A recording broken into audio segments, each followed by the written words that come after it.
Assalamualaikum warahmatullahi wabarakatuh. Ya, jumpa lagi masih dengan pembelajaran kimia, ya, terutama khususnya untuk para peserta didik yang pada bulan November mungkin akan melaksanakan penilaian akhir semester. Ya, dulu disebut PAS karena masih daring, mungkin pelaksanaannya akan dilaksanakan secara PASPD atau penilaian akhir semester berbasis daring, ya, jadi secara online. Untuk materi kimia, ya, sebelumnya Bapak ucapkan, ya, tetap semangat belajar, ya. Nah, untuk materi kimia barangkali ini materi yang terakhir tentang kaitannya dengan ikatan kimia, ya. Dan di sini yang terakhir tentang ikatan logam dan ikatan hidrogen. Nah, baiklah, untuk ikatan hidrogen, ya, ini adalah ikatan tambahan berupa daya tarik listrik antara atom hidrogen dengan unsur yang bersifat elektronegatif. Nah, mudah-mudahan para peserta didik masih ingat, ya, tentang sifat elektronegatif ini, ya, atau ada sifat elektronegativitas, itu, ya. Sedangkan kedua atom ini sedang berikatan kovalen dengan atom air. Nah, ini tentu, ya, masih ingat kita sudah membahas tentang ikatan ionik, ikatan kovalen, ya. Nah, itu. Jadi biasanya ikatan hidrogen ini terbentuk pada senyawa-senyawa polar. Nah, ingat pula itu ikatan polar, ya, kovalen polar terutama, yang mengandung atom H dan atom yang memiliki keelektronegatifan tinggi. Nah, kalian sudah tahu ini, ya, seperti fluor itu 4,0 paling tinggi, paling elektronegatif. Nah, jadi ikatan hidrogen itu merupakan gaya tarik antar molekul, ya. Nah, ini gaya tarik antar molekul yang terjadi antara atom hidrogen yang terikat dengan atom sangat elektronegatif pada pasangan elektron bebas dari atom sangat elektronegatif lainnya, ya. Sebagai contoh gambaran seperti ini, ya. Ini ada molekul air, ini satu molekul air dengan molekul air yang lain, ya. Nah, ini antara hidrogen dengan atom oksigen, ya. Atom oksigen kan paling elektronegatif, maka akan terjadi ikatan di antara air tersebut, di antara molekul air, maka ini disebut ikatan hidrogen, ya. Lebih jelasnya juga ini seperti ini, ya, ikatan jadi antar molekul air. Contoh ini, ya, contoh pada molekul air itu terjadi ikatan hidrogen. Jadi, ikatan hidrogen itu pokoknya terjadi antar atom hidrogen yang terikat dengan atom yang sangat elektronegatif dan pasangan elektron bebas dari atom yang sangat elektronegatif. Jadi sebagai contoh di sini dalam molekul air pada atom hidrogen kan kita tahu dia cukup elektronegatif dibandingkan dengan hidrogen, ya. Maka akan jadi ikatannya antar molekul, ya, bukan antar atom. Ikatan hidrogen itu terjadi antar molekul. Jadi contoh pada molekul air atau senyawa air itu terjadi ikatan hidrogen. Nah, berikutnya, ya, jadi adanya ikatan hidrogen, ya, ini bukti peran ikatan ini yang mana cukup signifikan. Jadi artinya ikatan hidrogen juga mempengaruhi beberapa sifat fisik. Antara lain, ya, ada titik didih misalnya. Titik didih air itu lebih tinggi, ya. Kalian mungkin tahu, ya, titik didih air itu 100 derajat Celcius, jadi cukup tinggi, ya. Nah, kemudian juga contoh dari senyawa yang memiliki ikatan hidrogen selain tadi air, ya, juga ada yang namanya amonia, kemudian juga ada hidrogen fluorida, ya. Kemudian ada Cl, ya, atau asam fluorida, ya. Kemudian juga ada asam bromida, ya, atau HBr dan lain sebagainya. Nah, ini sebagai contoh, ya, bukan ada amonia, ada hidrogen fluorida dan ada air di sini, ya. Nah, ternyata kekuatan ikatan hidrogen dalam molekul-molekul secara berurutan ini di H2O yang paling kuat ikatan hidrogen yang lebih besar, ya, daripada HF dan juga daripada NH3. Sekali lagi bahwa sifat ikatan hidrogen itu mempengaruhi salah satunya sifat fisik, yaitu titik. Jadi dengan adanya ikatan hidrogen, ya, itu titik didih relatif lebih tinggi. Berikutnya ini sebagai contoh ya. Sebagai contoh ini ada amonia, tadi sudah Bapak sebutkan ya. Amonia kita tahu ya berupa gas dengan bau yang tajam yang khas yang disebut bau amonia. Kalau kalian ingin tahu ya, hati-hati ya. Dari baterai bekas itu kita kupas dalamnya ya. Nanti setelah ada dalam seperti ada yang berwarna putih dan juga agak apa? Pokoknya baunya lah agak menyengat seperti itu ya. Nah, kalau kita membaui atau mencium sesuatu yang berupa gas ya termasuk amonia dengan mengeluarkan gas itu sebaiknya seperti ini ya. Jangan langsung dicium seperti ini ya, itu karena berbahaya. Jadi sedikit demi sedikit ya. Nah, itulah yang disebut amonia seperti itu. Kemudian ciri-ciri amonia ya ini memang merupakan wujudnya gas ya dan tidak berwarna dan berbau hangat. Jadi khas baunya ya. Kemudian juga sangat mudah larut dalam air, mudah mencair. Kemudian amonia bersifat korosif. Jadi korosif itu artinya kan dari kata memakan ya. Jadi seperti besi berkarat. Nah, itu kan peristiwa korosif juga sama ya. Dan amonia digunakan sebagai bahan alat kecantikan ini ya. Seperti bahan campuran pada cat rambut ya atau meluruskan rambut. Dan zat amonia biasanya digunakan sebagai obat-obatan, ini tentunya kegunaan yang lain ya. Dan juga sebagai campuran pupuk Korea ya. Kemudian ada pupuk ZA ini ya. Kemudian juga bahan pembuatan amonium klorida ya pada baterai. Nah, tadi yang Bapak sebutkan ya. Kemudian juga sebagai zat pendingin dan sebagainya ini ya. Ini kalian nanti bisa baca seperti ini. Oke. Nah, berikutnya ini air. Ya, air tentunya merupakan hal yang sudah biasa bagi kita kan ya. Secara kimia air itu senyawa yang sangat penting bagi semua bentuk kehidupan.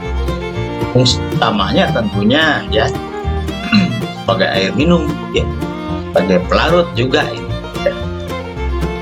Kemudian jenis air ya yang kita tahu ya, ada air yang biasa ya seperti untuk air minum, air mandi, untuk melarutkan sesuatu ya. Kemudian ada yang disebut air berat ya. Air berat itu bukan berarti airnya berat ya, tetapi rumus kimianya kan kalau air biasa rumus kimianya H2O ya. Kalau air berat itu D2O. Nanti suatu saat ya, karena kalian masih di kelas, kita akan belajar nanti mungkin di kelas 11 atau kelas 12 apa itu air berat ya. Dan biasanya ini digunakan pada reaktor nuklir ya. Ini untuk air berat. Dari kata D itu deuterium ya, nanti kalian akan belajar tentang isotop. Kemudian ada air raja ini, disebut juga aqua regia. Ini biasanya campuran ya, campuran dari asam klorida dengan asam nitrat ya. Jadi HCl dengan HNO3 ya. Biasanya ini digunakan untuk apa? Ya, bukan untuk raja ya. Ini hanya nama saja ya. Jadi aqua regia itu biasanya kalau misalnya kita tahu kan logam emas kan tidak tidak rusak ya dengan terkena misalkan asam ya, asam klorida saja ya. Itu kan ciri khas salah satunya dari logam emas. Tapi dengan aqua regia mungkin akan hancur nanti emas ini ya kalau dilarutkan ya, atau terkena air raja ini. Dan juga air keras. Nah, mungkin kalian sudah familiar ya dengan kata air keras, yang itu biasanya bukan airnya keras seperti es ya. Nah itu, tapi ini sebutan saja ya, air keras begitu ya. Ada kan untuk pengawet biasanya seperti itu ya. Ya, itu air keras, istilah saja. Kemudian kita perhatikan ini ada tayangan video, mungkin kalian bisa perhatikan.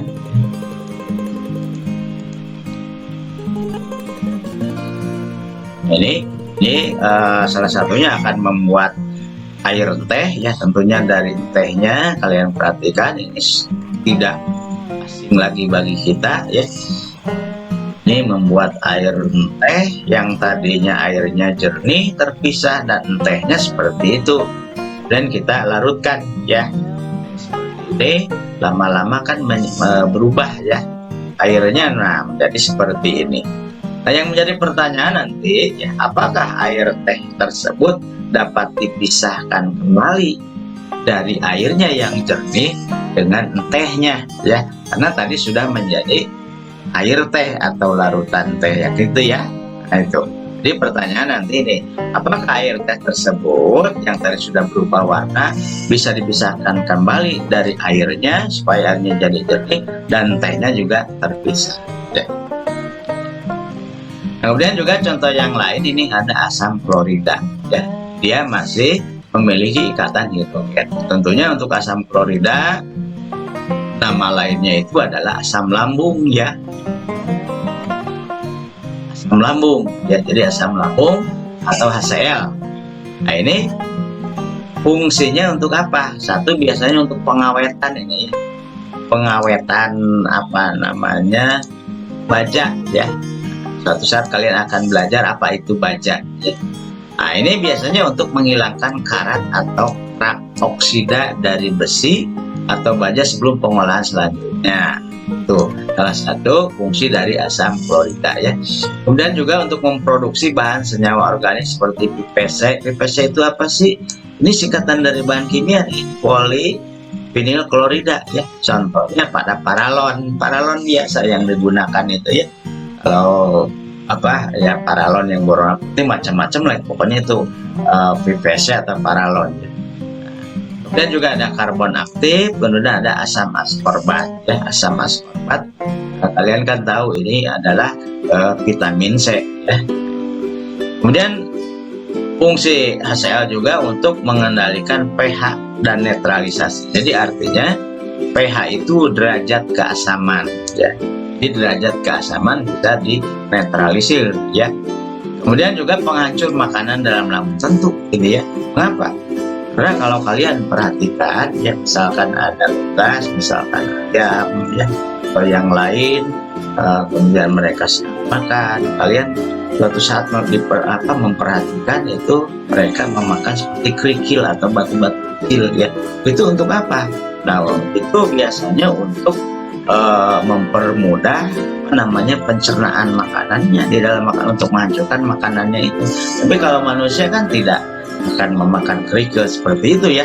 Nah disitulah fungsi asam lambung, jadi untuk menghancurkan makanan yang masuk ke dalam lambung, makanya disebut HCl itu asam lambung. Ini kita tahu tadi ya, titik didihnya ini HCl itu 110 derajat titik didihnya. Kalau air kan 100 ya, air lebih tinggi dari air.